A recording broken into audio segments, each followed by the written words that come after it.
Oh, I thought all that was about to collapse. Holy sh**. All right, you guys, today we're going to be bidding and repairing a construction job. And there's 4 main components to a construction job, and we're going to cover all of them from start to finish.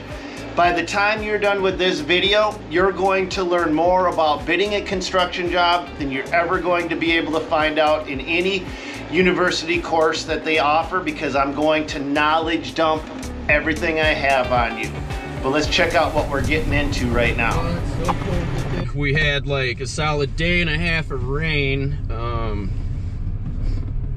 top of really frozen ground, and this wall collapsed. So there's a basement to this building, and this bit of the basement wall collapsed. Kind of what was going on is obviously the ground's frozen, it's insulated with a whole bunch of snow, and all the rain that we got the other day, obviously, you know, it needs to go somewhere. And with the buildings, they put off thermal heat, which is residual heat coming out from the building, so it'll keep the ground thawed for a couple of feet off of the building, and the water went on down there, couldn't go any further out, so it went in. Oh man.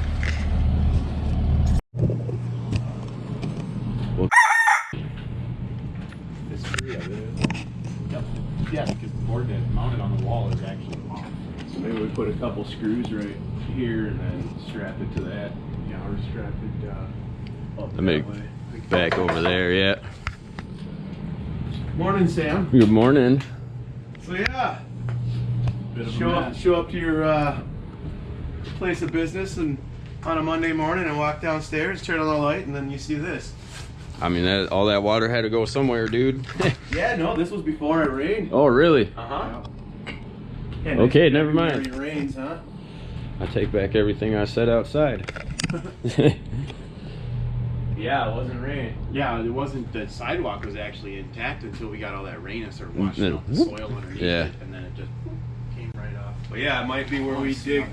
That up in there. Okay, good, perfect. That's exactly what I wanted to see. So the brick's all tied up good. Yes, good. Can't go anywhere.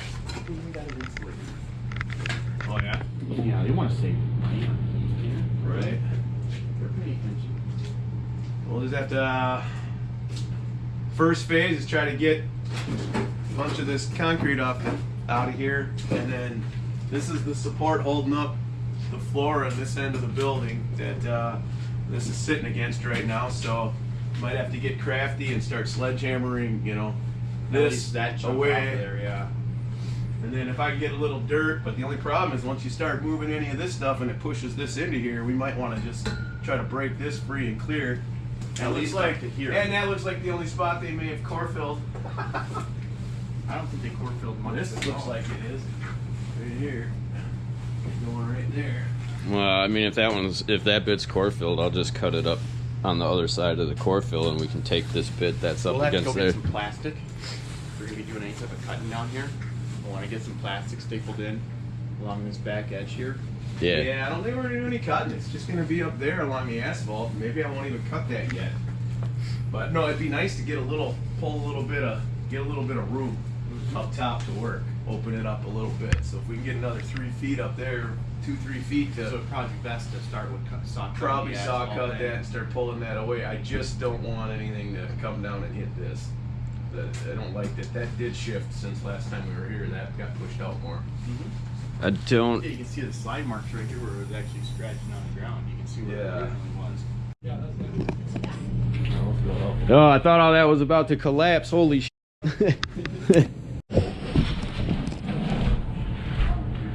So Tim and Alex have already started to break down how the job gets done. But before we start to break down how you bid this job, we've got to go back to the basics. And the basics are right here. And it's this important that I put it on my fingers so that every time you guys do a job, you should stick your hand in front of your face and look at your fingers, because every single construction project is broke down into these 4 pillars in this specific order. Pillar number 1 is labor. You always have to calculate your labor. Pillar number 2 is your materials. You account for your materials. Pillar number 3 is your overhead. And you notice why pillar number 3 is right here? There's a very specific reason why pillar number 3 is this finger. Because this is the pillar that always bites you in the butt at the end of the season. This is the pillar that takes down more small businesses than anybody else, and that pillar is overhead. And your next pillar is profit. And you can see exactly why profit is on this finger, because it's number 1. This is the reason you're working, and this is what's going to keep your doors open and allow you to get better guys, better help, and to do better work for your customers. When you have enough profit, you're not being selfish. You're helping your customers, you're helping your crew, you're helping yourself have better peace of mind. This is your number 1 pillar. Now take a close look. Do you see how your overhead is bigger than your profit? That's because your overhead will eat your profit if your overhead is not accounted for. And we're going to talk about the simplest, easiest way to account for overhead before we're done with this video. Here's your 4 pillars. Remember them every time you go to bid. It's worth repeating. Labor, materials, overhead, profit. That's your basic components of every construction site. From there, we take it even further, and I'm going to do that for you in just a minute.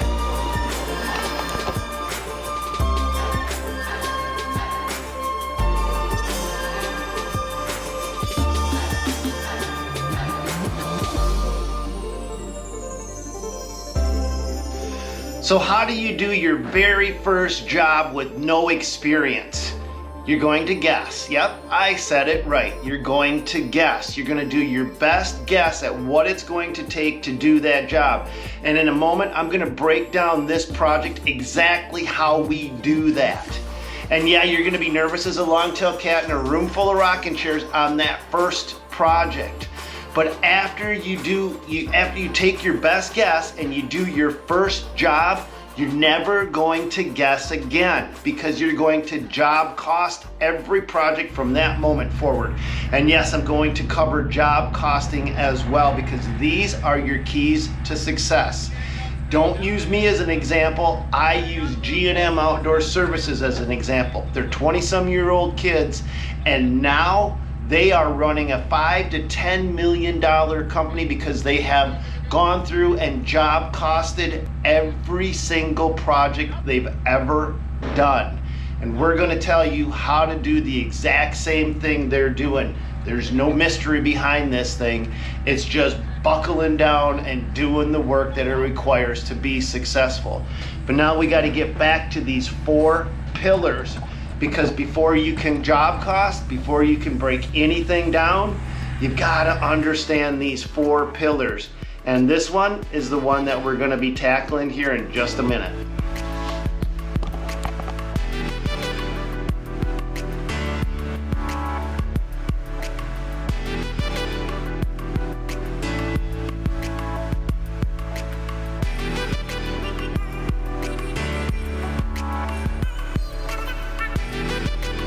The easiest way to calculate overhead, I found, is on a day-to-day basis. Meaning I know exactly how much every single working day that I spend, my company costs me. So if you've been in business for a year, congratulations, you have all the information you need to do overhead. If you've been in business 1 month, congratulations, you still have the information you need to calculate your overhead. What you're going to simply do with your overhead is you're going to remove the other things out of the component. You're going to take your labor out of your statements. You're going to take your materials out of your statements. You're going to take your profit out of your statements, and you're going to be left with this nasty little bugger here that bites everybody. And so what you're going to do is you're going to look at how much expense you have over the course of last year, minus your labor and materials, and you're going to divide that by how many actual days you worked. This is an important number to remember. It's not how many days in a year you've worked, it's how many actual days you physically spend out on a job site. And that number will be your overhead on a day-to-day basis. Now, if that doesn't work for you, Google how to calculate overhead, because there's tons of information on how to quickly and simply break down overhead into whatever way works the best for you guys. But let's do a quick overhead calculation here in just a second.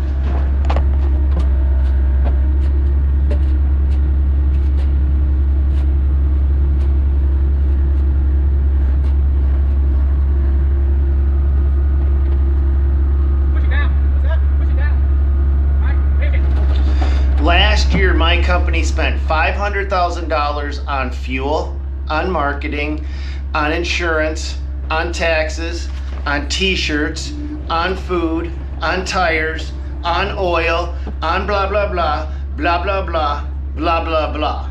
It's everything minus labor and materials. My company spent $500,000. We worked 256 days, actual work on job sites. You divide 500,000 by 256 and what you get is $1,953. That's how much money my company costs me every single day to own. So this is the most critical element that I can hammer into you guys and share with you is the fact that if I go over on the job by one single day, it's not the extra labor that it costs me. It cost me $1,953. So you can see just in overhead how going over on a job by just 1 or 2 days can cost you thousands of dollars that you may not have calculated into, and you may just be analyzing your labor and forgetting all about this one, and this is the one that's eating away at this one. Your overhead eats your profits. Calculate this, dial this in, and you're going to be way far ahead of anybody else that you're going up against.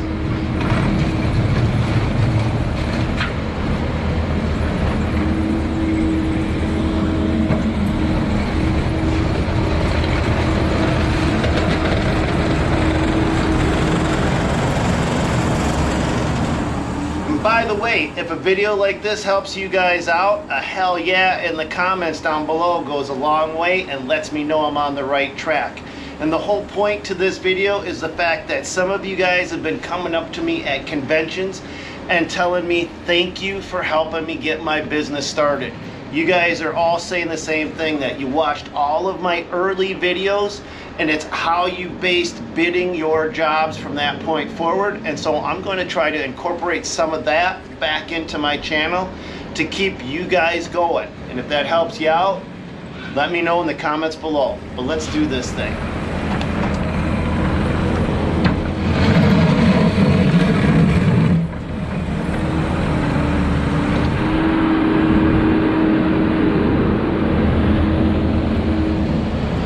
Now in this very specific case, you can see I've got 2 excavators on this job site, 1 skid loader, but I own like 4 or 5 excavators and like 9 skid loaders and a bunch of other equipment. So how do I expense all of that equipment that isn't on this job against this job? How does that even work? You expense it against this job. And if you have multiple jobs, then that daily overhead number, $1,953, is how much money your entire organization has to make on a day-to-day basis. So if by some miracle you're able to allocate and you're able to run 1,953 jobs simultaneously, that means every single one of your projects only has to make $1 per day to break even.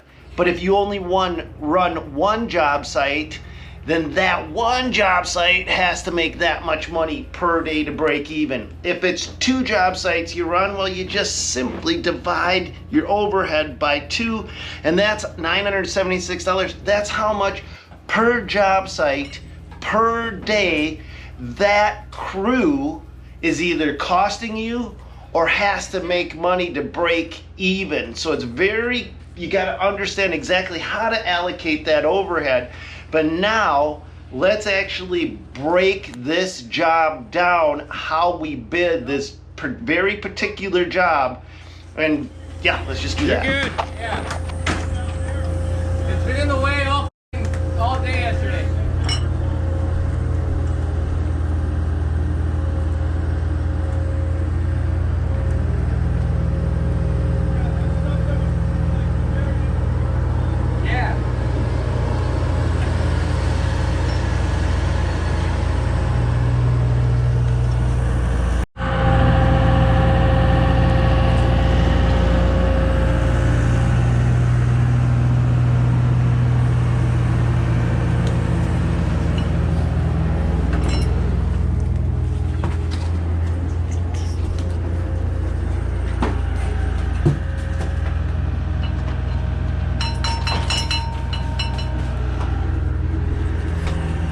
You want to take a chunk out of the middle kind of here? Well, just can't start working our way over, but yeah. I mean, you could get down, you could get her down in there and drag it this way.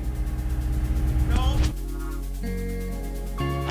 So I said the first time you do a project like this, you're going to guess, and then you're never going to guess again because of job costing. If you get a job, once you put a bid together, if you get that project, you need to job cost, which means you actually need to take a stopwatch and calculate precisely everything that you do on that job, because what you do on that job sets the stage for the next job, and every job thereafter, because what you're doing is you're calculating data for yourself for your future estimates. So you are legitimately going to take a stopwatch and you are going to click it and keep track of exactly how many man hours you did on that job. You're going to calculate exactly how many hours you put on an excavator, how many hours you put on a backhoe, how many hours you put on your skid loader. You're also going to calculate exactly how many hours your dump truck was on the job site.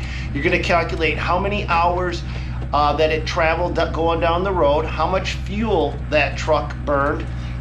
You're going to keep track of how many dumps it took to remove it, and then you're going to keep track of every single expense associated with that job, because that one single job sets up the blueprint for how you're going to bid all of your future work. When you start to calculate data on every single one of your jobs, it tightens up your numbers for future projects.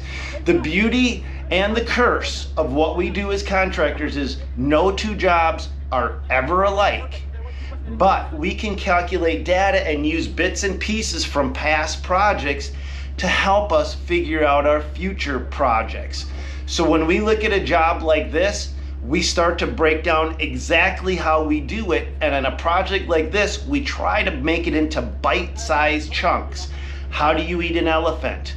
One bite at a time. And I'm going to teach you in just a moment how we break down a job into bite-sized chunks so we can take this monster elephant in the room and make it digestible and understandable.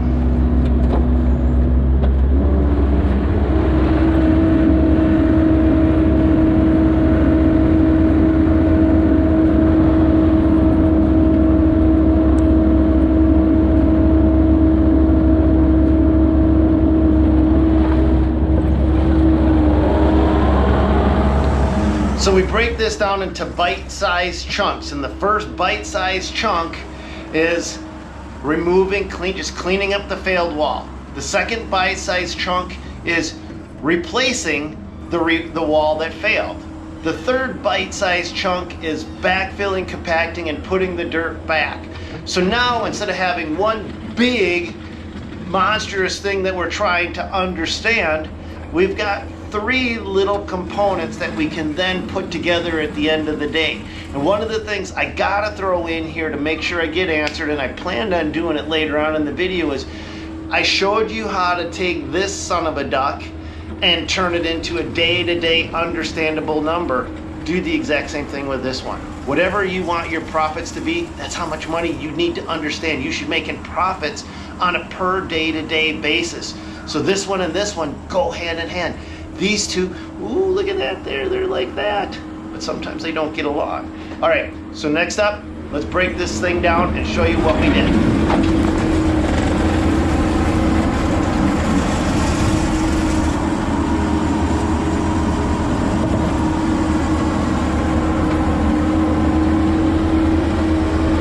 So let's break down chunk number one. And before we actually go through these numbers line item per line item, I need you to understand these aren't the real numbers. I'm not here to go to the back of the book and cheat and give you the actual answers. If I spoon feed you little baby birds the answers, what happens is you don't learn it. And the most important thing you need to do is learn and understand, not be given the answers. What I am going to do is I'm going to give you the guideline right now. So chunk number one, cleanup. This is how we break this down. Labor. How many hours is a guy going to be shoveling, picking up dirt, doing laboring? If we calculate it at 76 hours, again, this is just a guideline, I'm not giving you the actual bid. Labor, 76 hours at $65 an hour, that's $4,940 on this job site. The excavator runs 27 hours at $250 an hour, that's $6,750. The dump truck is 11 hours at $175 an hour, that's $1,925. The dump fee for the materials, we had 3 loads calculated in it. If it costs us $250 per load, that's $750 in dump fees. And we go through and we just look at what does it take for chunk number 1. Next up, we're gonna look at chunk number 2, but we're not done with chunk number 1 yet. Chunk number 1 with those main components added together costs us $14,365. On top of chunk number 1, we're gonna take these 2 bad boys and add them in. Now, if we calculate we need 3 days to do chunk number 1, that's the cleanup portion of it. Then we take our overhead on a day-to-day and we add that into our bid, and we take how much profit we want on a day-to-day and we add that into our bid, and that becomes our final number for chunk number 1. Now you have to add in how many labor hours you think and what you want to get per hour, how many excavator hours you want to get, and et cetera, et cetera. Again, those aren't the actual numbers that we had calculated, but that is the simplest form that I can teach you guys on how to break this down so that when you start to look at a job, you can understand where do these numbers come from. We don't throw a number at a dartboard. We actually have a little bit of a strategy, and we're going to take that into chunk number 2 and chunk number 3 next.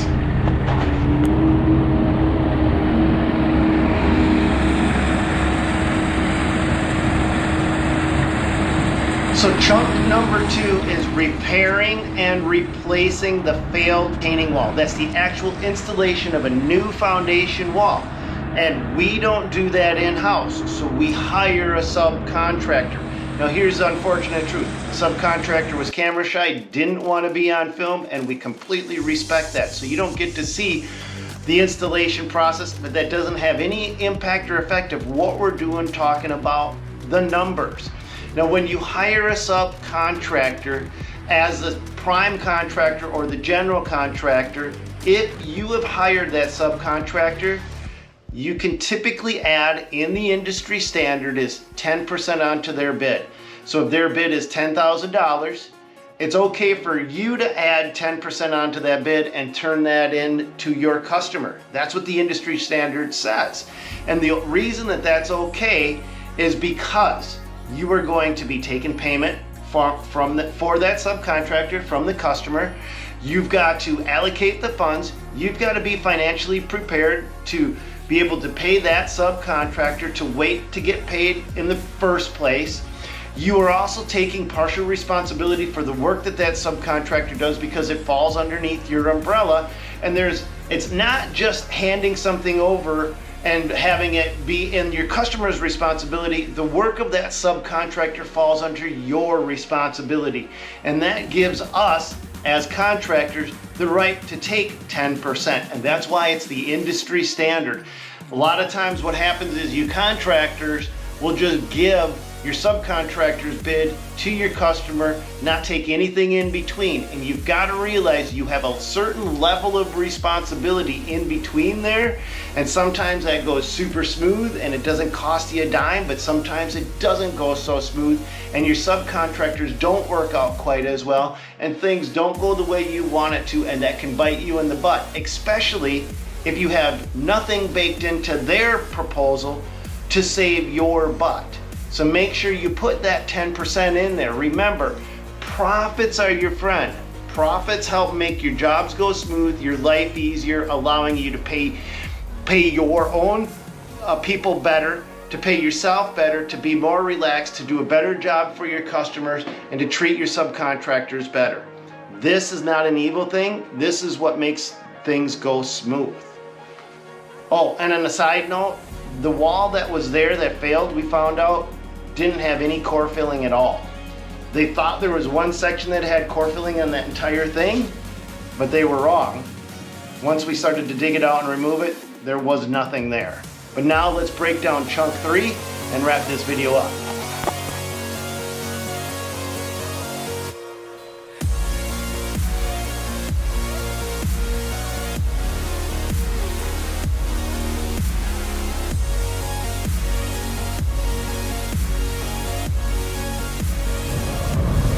Alright, so we got some backfilling going on today. Sorry I didn't get the first couple loads in there because I was distracted. So, we're doing 6 to 8 inch lifts, avoiding that line there, stepping it around the actual block wall. See they shorted up in there and waterproofed it.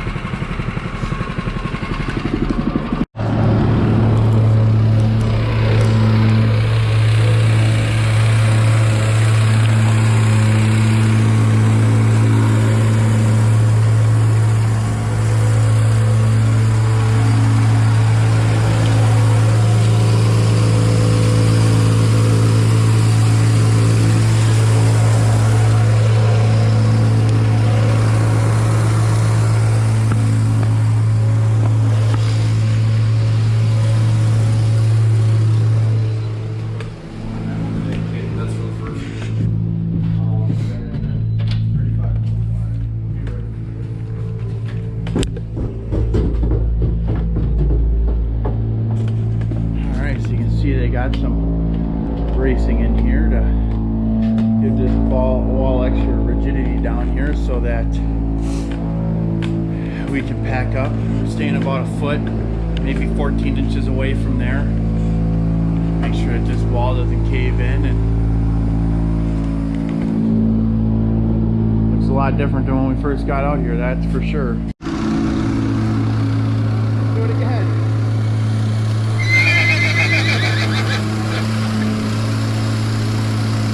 Now, chunk number 3 is going to be broken down in a very similar fashion as chunk number 1. We're going to calculate how many hours, how much material, and what it takes to do chunk number 3. By breaking it down into bite-sized chunks, we can make it easier as estimators to put everything together and understand how this goes. So for keeping track purposes, chunk number 1 was the cleanup and removal.